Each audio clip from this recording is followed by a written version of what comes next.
Reka tubifurize kugubwa neza mwese mudukurikiye murasuzwa nanjye Boni Buranga. Joseph Kabila wayoboye Repubulika Iharanira Demokarasi ya Kongo ababajwe bikomeye nuko iki gihugu gishobora gucikamo kabiri kikamera nka Sudani. Ababajwe kandi n'uruhare rw'Ububiligi mu bibazo biri kuba muri Repubulika Iharanira Demokarasi ya Kongo, akababazwa n'ubutegetsi buriho bushaka guhindura itegeko nshinga no gushyira igihugu mu kaga. Aranenga Perezida Tshisekedi mu buryo bufatika, akaba kandi atanga igisubizo gifatika ngo gishobora kuba cyazana amahoro arambye hatari mu burasirazuba bwa Kongo gusa, ahubwo no muri Kongo yose muri rusange. Anagaruka kandi ku bitero biherutse kwibasira umwe mu banyamahanga wo mu muryango w'abibumbye wari hariya mu mujyi wa Goma. Ahangaha rero akaba anavuga ku bijyanye n'iyicwa ry'abasivile. Reka tubigarukeho, mbahaye ikaze muri iki kiganiro.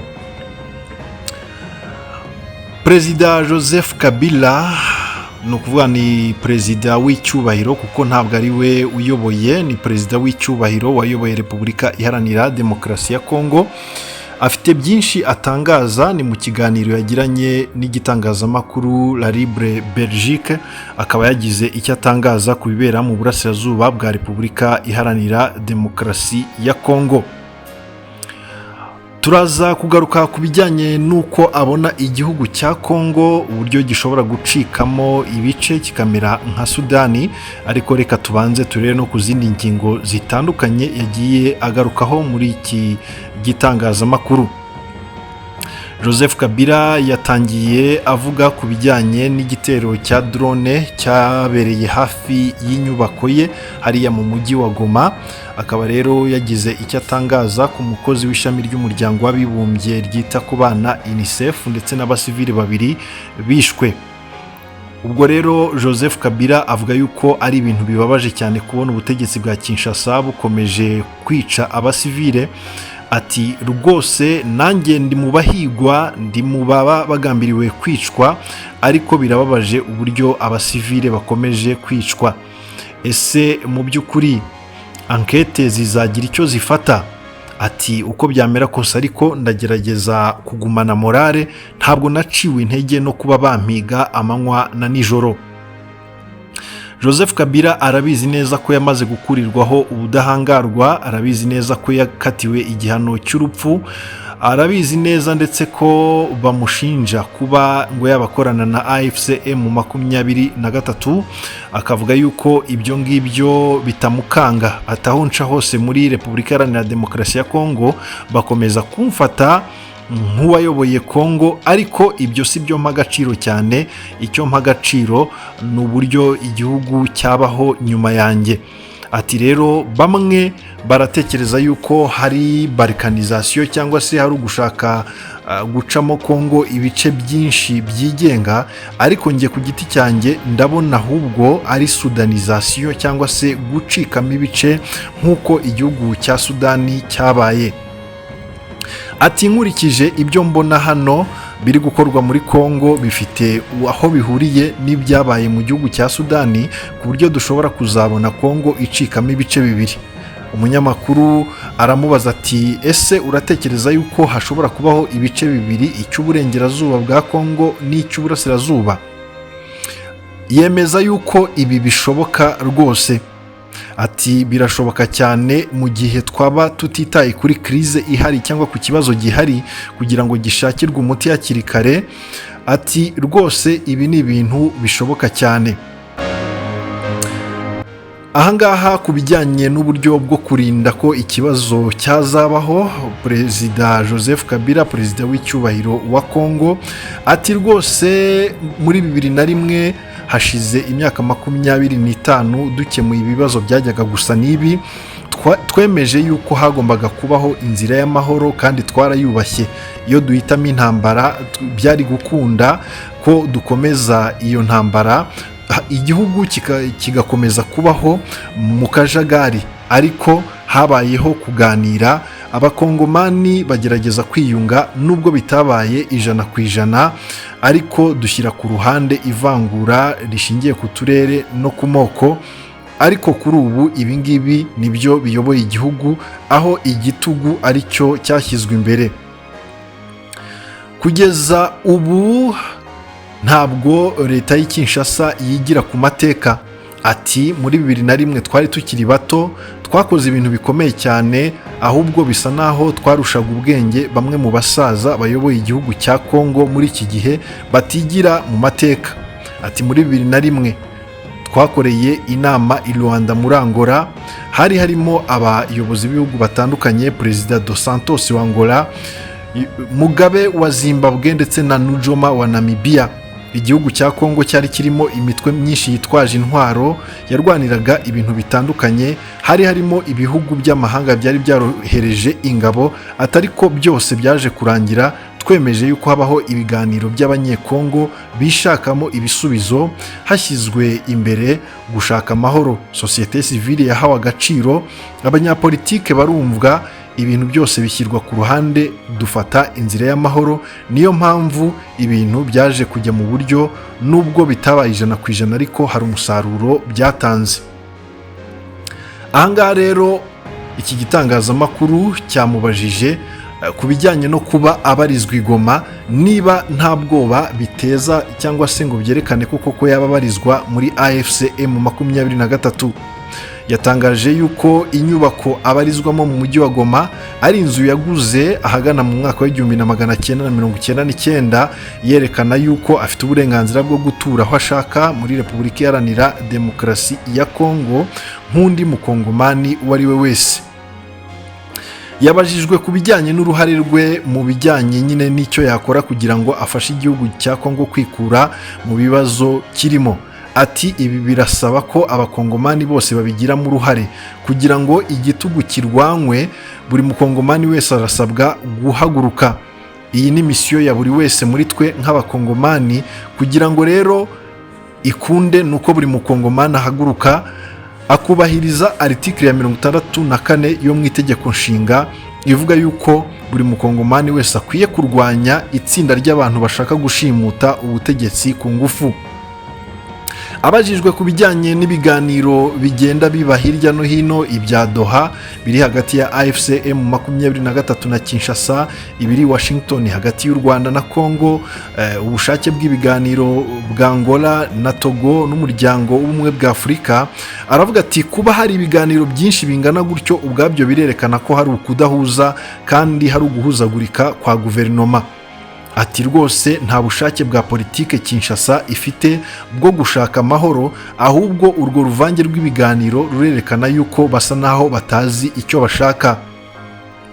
Ku bijyanye n'ihindurwa ry'itegeko nshinga, yemeza yuko rwose ngo itegeko nshinga ahubwo ntari gihari muri Kongo. Ati iryo tegeko nshinga barikandagiye guhera 2019 ubwo navaga ku butegetsi. Ati ahubwo ibyo bashaka no gukomeza kurihindagura, atariko n'ubundi ryarahinduwe cyangwa se ryarasuzuguwe, bararikandagiye. Ati ibyo ni ibintu bibi cyane rero, kubera yuko nta mpamvu ihari yo kumvisha abakongomani ko bakwiye kugira ibyo bahindura mu bigize itegeko nshinga, kuko n'ibihari bitigeze byubahirizwa. Yahakanye ibyuko muri 2015 yaba yaragambiriye gushaka uko nawe ahindura itegeko nshinga. Ati ibyo bintu ntabyo nigeze mvuga na rimwe. Ku bijyanye na article ya 70 ivuga yuko umukuru w'igihugu wa Kongo atagomba kurenza manda 2.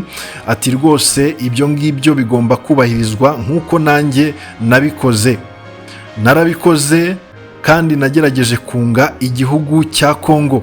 Atariko murebe mu gihe perezida uriho atararenza n'iyo myaka yemerewe n'amategeko, ibibazo byabaye byinshi, si muri Kivu y'Amajyaruguru na Kivu y'Amajyepfo gusa, no muri Ituri harimo ibibazo byinshi cyane biruta ibyari bihari muri 2019.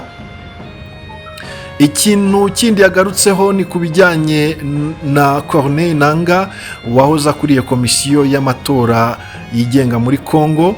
Yerekana ko rero uyu nguyu kimwe n'abandi bose bagize uruhare mu gushakira ibisubizo iki kibazo gihari muri Kongo.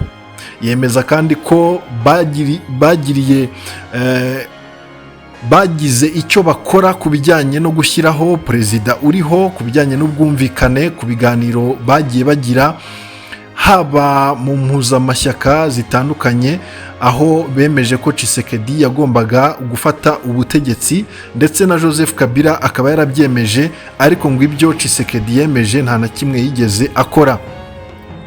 Perezida rero uriho ngo yaje gukora mu buryo bw'amanyanga, yigwizaho umubare munini w'abagize inteko ishinga amategeko mu buryo butari bwaremeranyijweho. Abari mu nteko ishinga amategeko bakorera mu kwaha kwe kurusha abaharanira demokarasi.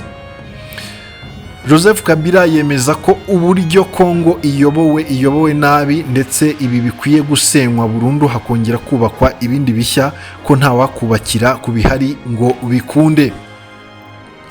Ubwo rero ku bijyanye n'uwayobora iyi mpinduramatwara, Joseph Kabila yerekana ko ngo abakongomani aho bari nabo bari kugenda bahuguka biga ku byagiye biba, ku buryo ngo igihe icyo ari cyo cyose bashobora kuzatungurwa babonye umuntu umwe haba mu burasirazuba cyangwa mu burengerazuba agize icyo akora kandi gitunguranye. Ati rwose abaturage bazadutungura haba i Kinshasa no mu zindi ntara. Ku bijyanye na Katanga, yemeza yuko ashyigikiye ko Katanga yakomeza kubarirwa kuri Repubulika Iharanira Demokarasi ya Kongo, nubwo hakomeje kuvuka imitwe yitwaje intwaro iharanira ubwigenge bwa Katanga. Katanga ikaba ari intara igizwe n'igice kinini kibarizwamo amabuye y'agaciro kandi menshi ku butaka bwa Kongo. Anenga ariko igihugu cy'Ububiligi, akavuga yuko igihugu cy'Ububiligi kitabereye igihugu cyiza Kongo kandi kitari kubafasha mu buryo bukwiriye muri ibi bihe bari gucamo. Akerekana ko ubu Bubiligi bwakoronije Kongo budahagaze neza, ahubwo nabwo bukomeje gutiza umurindi ubutegetsi bubi bwa Perezida Tshisekedi. Ati namwe banyamakuru muturuka mu Bubiligi murabibona yuko Ububiligi butari gufasha ubutegetsi buriho mu buryo bwiza, ahubwo busa n'uburi kubaroha. Ati Ububiligi bukwiye kongera kwitekerezaho, bukongera kureba niba ibyo bari gukorera Kongo ari bizima, ariko namwe murabizi, bagerageze kwikosora, bagerageze guhindura. Atariko rimwe na rimwe nshima iby'ubutabera bwanyu bukora mu bijyanye no guhiga bamwe mu bayobozi ba Kongo bagiye bagira uruhare mu kunyereza imitungo ya Kongo. Kandi Ububiligi bufite byinshi bwakora, ariko ntabwo birakorwa. Iyaba Ububiligi bwari bubihinduye hahinduka byinshi. Ngibyo mu ncamake ibyo Kabila rero atangaza ku bijyanye n'uburyo afatwa, ku bijyanye n'uburyo akomeje guhigwa, ku bijyanye n'uburyo M23 ikomeje guharanira uburenganzira bwayo, yerekana yuko atari ikibazo cya M23 cyonyine, ahubwo ari ikibazo cya politike kizonze Kongo. Icyakora yirinda kugaragaza ko hari ingufu za gisirikare azashyiramo cyangwa se hari uburyo azaza ahagarariye abatavuga rumwe n'ubutegetsi, akerekana ko abaturage ba Kongo ngo bakwiye gukomeza kwigishwa kugeza ubwo bazahaguruka bo ubwabo bakamagana ingoma y'igitugu ndetse bagaharanira guhindura ibiriho. Birashoboka cyane ko yaba yanga kumena amabanga ku byo yaba ari gutegura, ariko nanone akerekana ko ashyigikiye umuntu ari we wese waharanira kuzana impinduka muri Repubulika Iharanira Demokarasi ya Kongo. Perezida Tshisekedi yangije amasezerano yari yo yose yari yaragiranye na Joseph Kabila ku bijyanye n'ibizakurikiraho nyuma y'uko yari amushyikirije ubutegetsi. Joseph Kabila rero akaba afatwa nk'impunzi mu gihugu cye, ariko nanone akaba yemeza ko ngo ibi bigomba kurangira.